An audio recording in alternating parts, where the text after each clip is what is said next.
कोहाट में 3 खवातीन गंबट डैम में डूब गईं। रेस्क्यू हुकाम के मुताबिक गोताखोर टीमों ने मकामी अफराद के साथ मिलकर डूबी हुई खवातीन की लाशें निकाल ली हैं। आपको बताएं कि कोहाट में ये अफसोसनाक वाकया पेश आया है। 3 खवातीन गंबट डैम में डूब गईं। रेस्क्यू हुकाम के मुताबिक गोताखोर टीमों ने मकामी अफराद के साथ मिलकर डूबी हुई खवातीन की लाशें निकालनी हैं, जिन्हें अस्पताल भी मुंतकिल कर दिया गया है। आपको बताएं कि कोहाट में ये अफसोसनाक वाकया पेश आया है।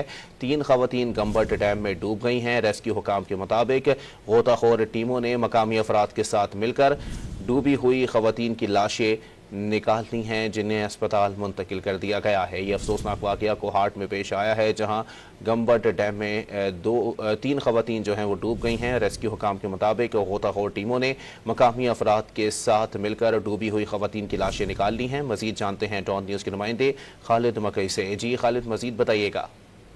जी बिल्कुल, ये कोहाट का इलाका है गुम्बट, जहाँ पे गुम्बट डैम में जो है 3 खवातीन पिकनिक मनाने गई थी। वहाँ पे जब एक खवातीन में से एक बच्ची हाथ धोने के लिए डैम के करीब गई तो वो फिसल गई और डैम के अंदर जा घुसी, जिसको बचाने के लिए 2 खवातीन और भी उसकी मदद करने के लिए गई, जो कि वो भी डूब गई और उन्हें अपनी मदद आपके तहत निकालने की कोशिश की गई। ताहम इस मौका पर जो रेस्क्यू 1112 के गोताखोर हैं वो भी मौका पर पहुंच गए और उन्होंने उनको इस वक्त रेस्क्यू कर लिया है और जो लाशें हैं वो अस्पताल मुंतकिल कर दी गई हैं। जी बहुत शुक्रिया खालिद अपडेट करने के लिए।